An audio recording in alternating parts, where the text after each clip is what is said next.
తెలంగాణ రాష్ట్రంలో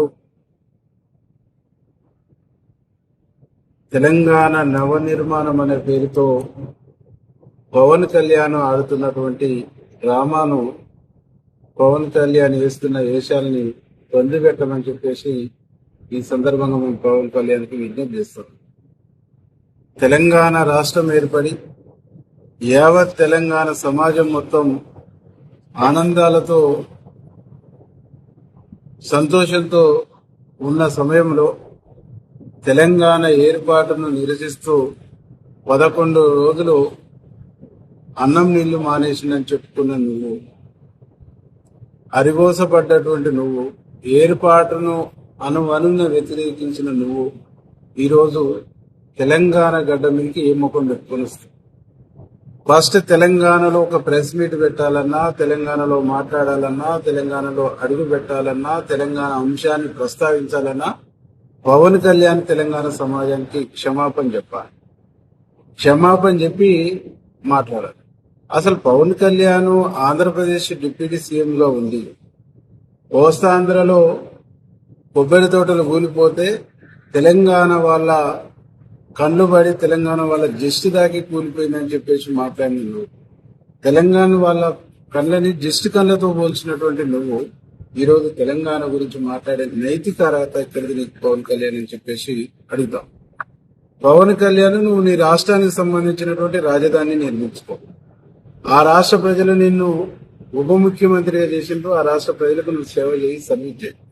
కానీ నువ్వు అక్కడనే part time political leader, full time political leader కాదు, పార్ట్ టైం పొలిటికల్ లీడర్. కానీ అప్పుడప్పుడు వచ్చి సినిమా డైలాగులు కొడితే అక్కడ నడుస్తుంది. కానీ తెలంగాణకు వచ్చేసి ఎవరి ప్రయోజనాల కోసం తెలంగాణలో ప్రశాంతంగా ఉన్న సుభిక్షంగా ఉన్న తెలంగాణని ఇలా రెచ్చగొట్టి ప్రాంతీయతత్వాన్ని రెచ్చగొట్టేసి ఒక అశాంతిని క్రియేట్ చేసేటువంటి ప్రయత్నం చేస్తాం.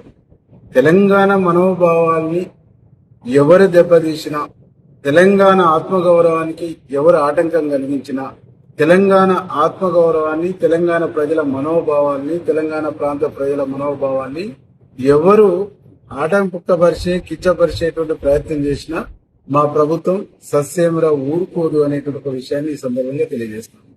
నువ్వు ఇక్కడ చచ్చిపోయినటువంటి బీఆర్ఎస్, ఇక్కడ చచ్చిపోయి లేవలేనటువంటి బీజేపీని లేపడం కోసం తెర వెనకాల వారికి పావులాగా నువ్వు ఉపయోగపడుతున్నావు తప్ప ఈ ప్రాంత ప్రజల మీద ప్రేమను, ఈ ప్రాంత ప్రజల మీద నీకు అభిమానమో, ఈ ప్రాంతం మీద నీకేదో ఈసమంతా ప్రేమను అభిమానమో లేదు అనేటువంటి చాలా స్పష్టం. కాబట్టి పవన్ కళ్యాణ్కి మేము ఒకటే చోటిగా ప్రశ్నిస్తున్నాం. అసలు నీకు నీ రాజకీయ జీవితానికి ఒక స్పష్టత లేదు. చెగువేరా అన్నావు, భగత్ సింగ్ అన్నావు, ఆ తర్వాత చెగువేరాను భగత్ సింగ్ పక్కకు పెట్టినావు, బీజేపీ అంటున్నావు, ఇలా సనాతన ధర్మం అంటున్నావు. అంటే నీకు ఒక్క దాంట్లో కూడా క్లారిటీ లేదు. క్లారిటీ లేని, స్పష్టత లేని, అస్పష్టతతో కూడుకున్నటువంటి రాజకీయ నేతవు నువ్వు. నీ కుట్రలు, నీ యొక్క కుట్రపూరితమైనటువంటి విధానాలు, నీ కుట్రపూరితమైనటువంటి మాటలు, నీ కుట్రపూరితమైనటువంటి వైఖరిని తెలంగాణ ప్రజలు సహించరు, తెలంగాణ ప్రాంత ప్రజలు సహించరు. తెలంగాణలో నీకు ప్లేస్ లేదు, నీకు స్కోప్ లేదు. ప్రజాస్వామ్యబద్ధంగా ఇక్కడ నువ్వు వచ్చి ఒక సినిమా తీసుకో, 4 డైలాగులు చెప్పుకొని పో, నీ అభిమానులను సంతోషం పెట్టుకో. కానీ ఇక్కడ రాజకీయ కుట్రలు చేస్తాము, రాజకీయ కుట్రలకు తెరదించుతాము, రాజకీయ కుట్రలకు ఇక్కడ మేము పావులు కదుపుతామంటే చూస్తూ తెలంగాణ సమాజం ఊరుకోదని చెప్పేసి ఈ సందర్భంగా మేము హెచ్చరిస్తాం.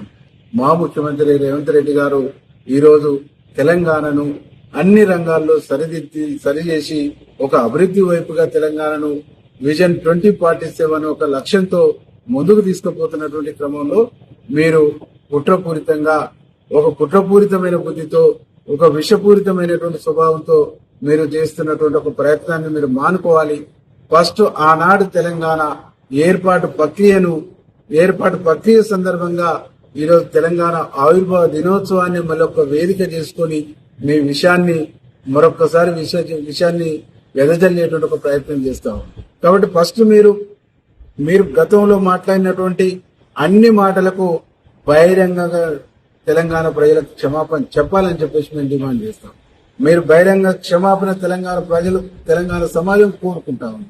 మీరు తెలంగాణ సమాజాన్ని అవమానించరు, అమరుల త్యాగాలను అవమానించరు, తెలంగాణ ప్రజల మనోభావాలను అవమానించరు.